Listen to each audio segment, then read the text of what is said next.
Hi, what I'll be doing today is I'll be introducing finding volume using the disk method, also called the washer method. What I'm going to do right now is go through the process of rotating y equal half x around the x-axis. And then what I'm going to do is do 2 or 3 other examples, whether on this video or the next video, part 2. And I'm going to keep making the examples more and more complicated and concluding with an AP question. Advanced placement question from the previous year. But let's just look at this for a second. Normally, we know how to find the area. If we find the area under the curve, it's 1/2 x, and you do the integral from one point to another. Let's make this from x equals, in this case I'm going to ask you to find the value of y equals half x around the x-axis from 0 to 4. So this point then would be 4, 2. And if I'm asking you to look at the volume created, can you visualize this to be a radius? And therefore, it looks something like this. So what I'm going to ask you to do is basically find the volume of this cone. And the only reason I'm using the cone is to keep it easy, so you end up seeing the exact same answer being done using the calculus involved.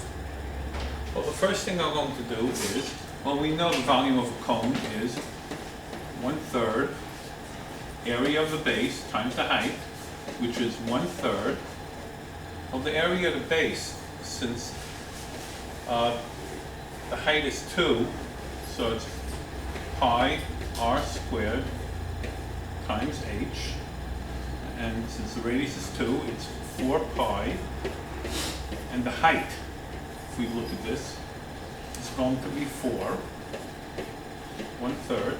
So the answer will be 16 pi over 3.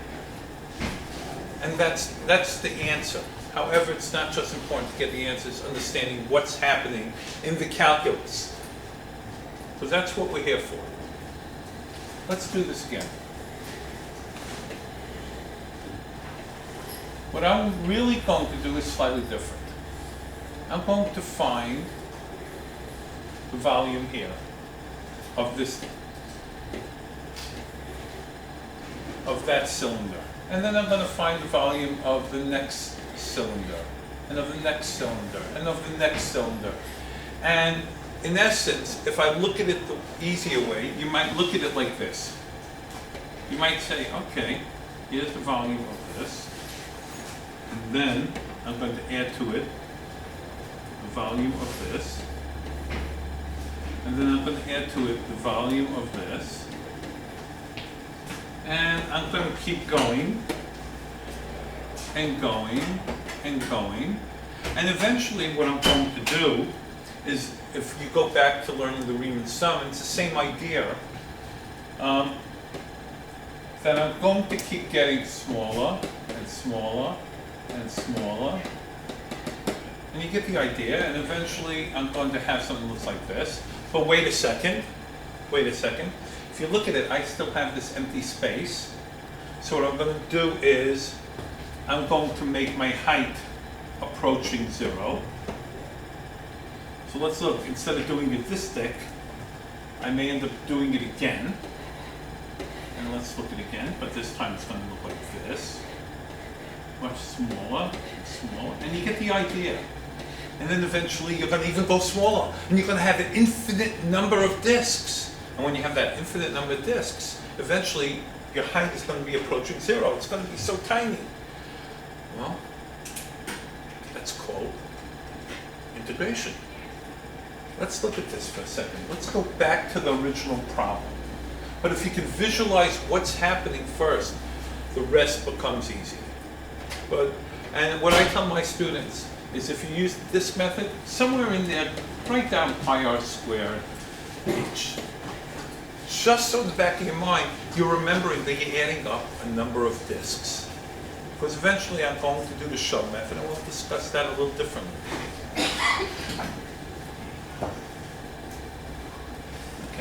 So let's look at what we have. If I look at this example, I'm going to look at this again, pi r squared h. Well, this is your height. Each one of these is your height. And if that's the case, what really determines your height? The x-axis, and as it approaches 0, we're working on that, okay, so we're working with dx. And we're working with pi. Now what's your radius? Well, right here your radius is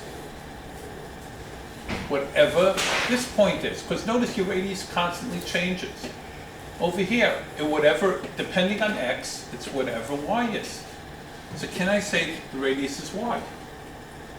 In this case, whatever the radius is, it's going to be the value of y. Well, if your radius is going to be the value of y, what we're going to say is, in this case, 1/2 x, sorry, pi r squared times dx, which happens to be pi 1/4 x squared dx, as I said, from 0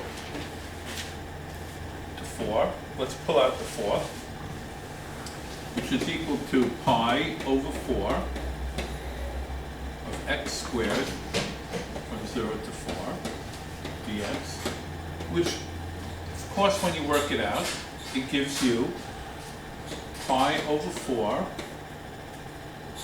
x cubed over 3 from 0 to 4, which happens to be equal to pi over 12 x cubed from 0 to 4. Now let's plug it in. 4 times 4, 16 times 4, 64. 64 pi over 12 minus 0 over 12.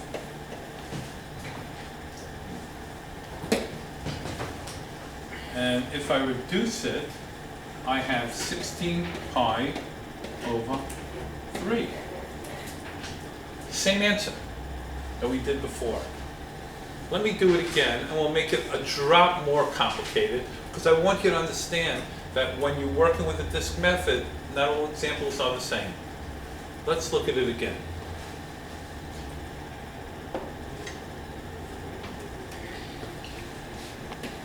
Find volume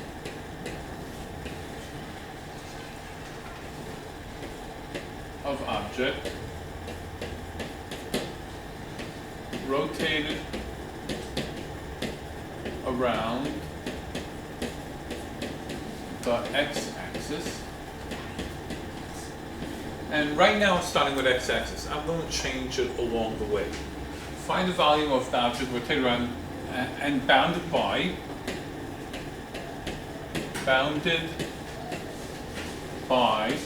y equal 2x and y equal x squared. Let's first look at what this looks like. Well, y equals x squared looks like this. Y equal 2x looks like this. And this is the area that's bounded. So what I'm going to do now is, let's rotate this around the x-axis. Before I rotate, let's look at what this item could look like. And I usually ask my students to envision what it looks like. Okay, here's your mirror image. And you can visualize something that looks like this.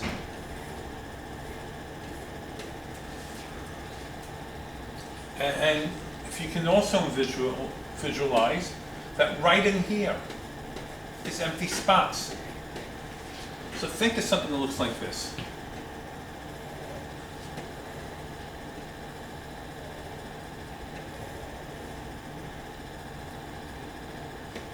Okay, just so you get an idea of what it looks like. So this is a solid piece. This is a solid piece, and it goes around as that piece. And inside, there's an empty space. And that empty space, where did the example go? there it is. Inside that empty space, right here, is a little bit of a hole. And at that point in time, that's what the object looks like. Now let's look at the formula to figure out what we can do. So what we're going to say is, let's look at this piece first. So I'd like you to envision what we really have here, going on here. The first thing we do is have y equal 2x. And you can visualize a whole cone. Okay, so if I do that, pi 2x squared dx, don't forget pi r squared, h, and don't forget the h is represented by the integral dx, r is represented by 2x, radius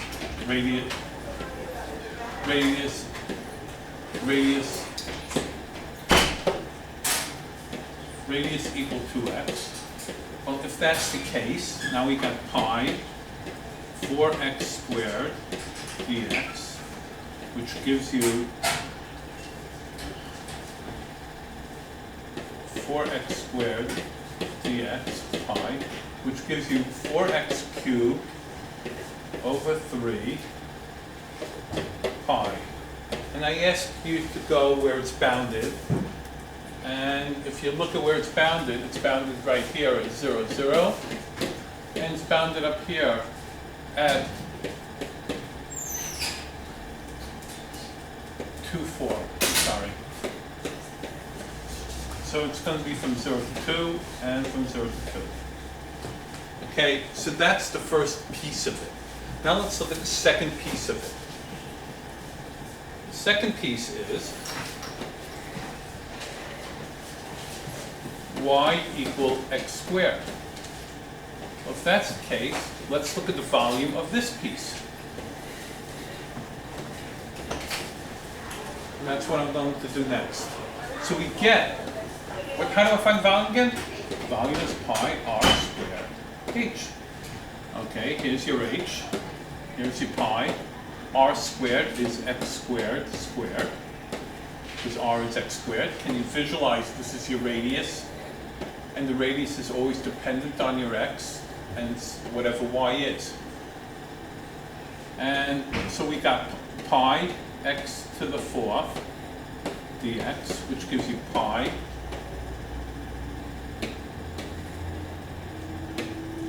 x to the 5th over 5, from 0 to 2 again. And now what I'm asking you to do is combine both of these together.